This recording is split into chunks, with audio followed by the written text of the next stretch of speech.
Okay, let's rewrite our equation over here. Now this is a quadratic, so let's set this equation to equal 0. So we'll subtract 48 from both sides to begin. And now we see that we can factor out of the left-hand side a 2 to get the following. And now we can factor the part in the brackets. When we factor this, we get x minus 12 times x plus 12. And from here we can conclude that either x minus 12 equals 0 or x plus 2 equals 0. If x minus 12 equals 0, then x must equal 12. And if x plus 2 equals 0, then x must equal negative 2. So we have two possible solutions, and the only solution that shows up in our answer choices is E.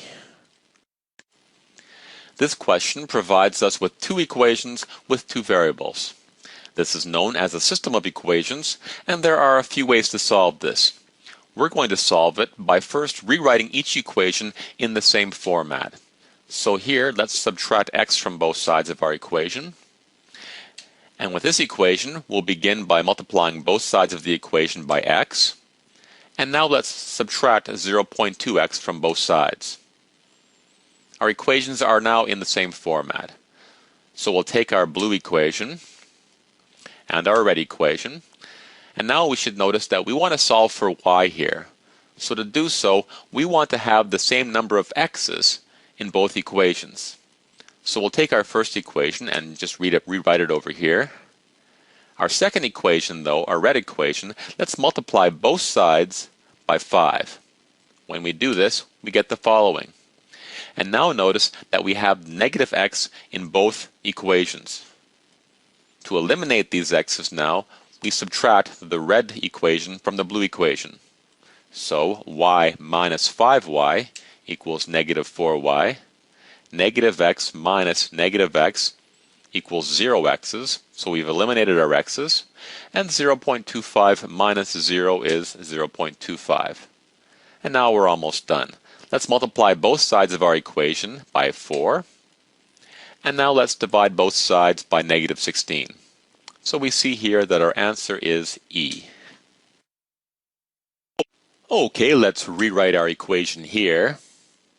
Now to begin, I want to eliminate the square root sign on the right-hand side. We can do this by squaring both sides of our equation. When we do this, we get the following. And now we can set our quadratic equation equal to 0 by rearranging our terms. From here, we'll factor the right-hand side. And here we see that x must equal either 2 or 6. Now before you select answer choice A, please remember that for equations involving square roots, we need to check our answer choices. So let's try x equals 2. We'll plug 2 into our equation. And when we do so, we get negative 3 equals the square root of 9. As you can see, this does not work. So x cannot equal 2, in which case it must equal 6. So our answer is E.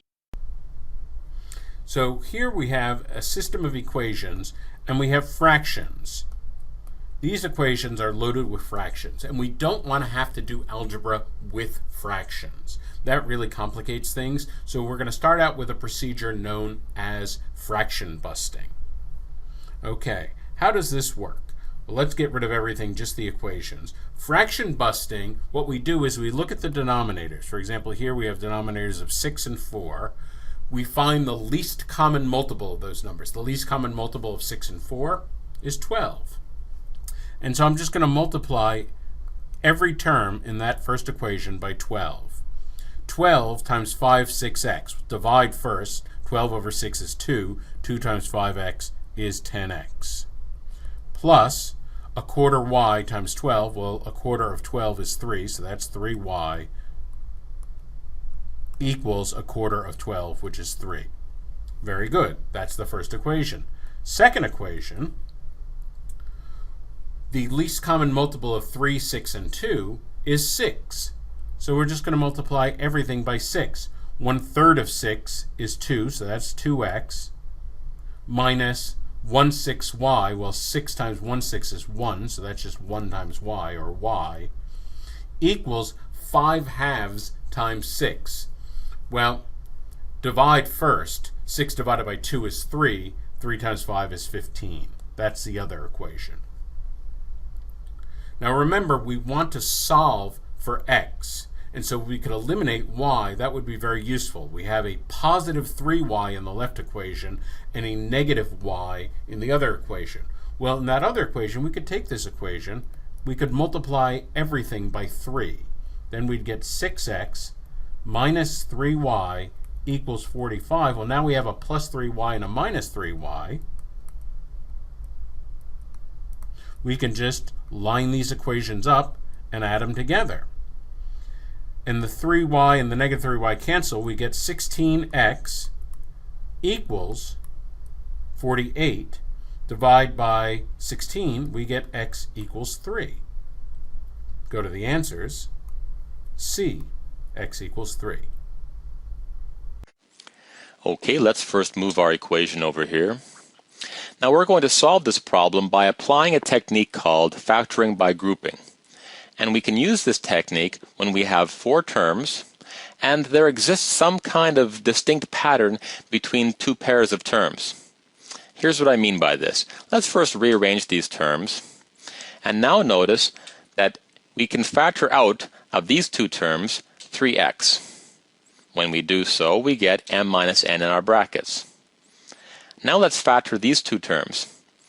From here we can factor out 2y, and in the brackets we get m minus n. At this point, recognize that we have m minus n in both sets of brackets. So we can simplify this to be 3x plus 2y times m minus n.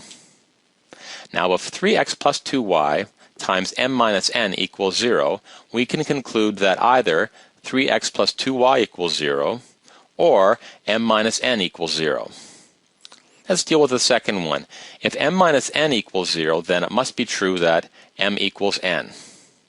However, in our original question we're told that m does not equal n, so we must rule out this possibility. Now on to 3x plus 2y equals 0. If this is true, then we can subtract 3x from both sides, and now we could divide both sides by 2 to get y equals negative 3x over 2. Notice that this matches answer choice B. Okay, let's move our given equation here. To begin, let's eliminate the fraction on the right-hand side. We can do this by multiplying both sides of our equation by x plus 3. Now let's expand the left-hand side. From here, we'll subtract x from both sides of our equation, and now we'll subtract 11 from both sides. Notice that this expression is identical to the expression we've been asked to evaluate, so our answer must be C. In this question, we are given 2 equations with 2 variables. There are a number of ways we can solve this. I'm going to use substitution this time. So let's take one of our equations and we'll solve for one of our variables. So let's begin by multiplying both sides by y, and now we see that x equals 3y. I'll now take my other equation and replace x with 3y.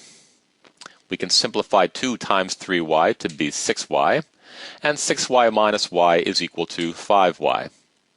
We'll divide both sides by 2 to get y equals 2. And now we can take this 2 and replace our y in either of our 2 equations. So let's take the second equation and replace y with 2. And now we can solve for x by multiplying both sides of this equation by 2 to get x equals 6. So our answer is D. One possible approach here is to solve each quadratic equation individually and then determine the one value of x that they both share as solutions. Our approach will be a little different. Here are our 2 equations. Notice that the blue portion is equal to 0 and the purple portion is equal to 0. Since they're both equal to 0, we can say that the blue portion must equal the purple portion. From here we can subtract x squared from both sides of our equation. And now we can subtract 2x from both sides. And now we can add 6 to both sides. From here we'll divide 3. And we find that x equals negative 6, so our answer is A. Okay, let's rewrite our equation over here. Now a fast way to solving this question is to eliminate our fractions as soon as possible. We can do this by multiplying both sides of our equation by the lowest common multiple of our two denominators. So we'll multiply both sides of our equation by 12. So to begin, 12 times x over 3 equals 4x, 12 times x over 4 equals 3x, and 12 times 15 equals 180. This is equal to 12 times x. Now let's simplify the left-hand side. 4x plus 3x equals 7x.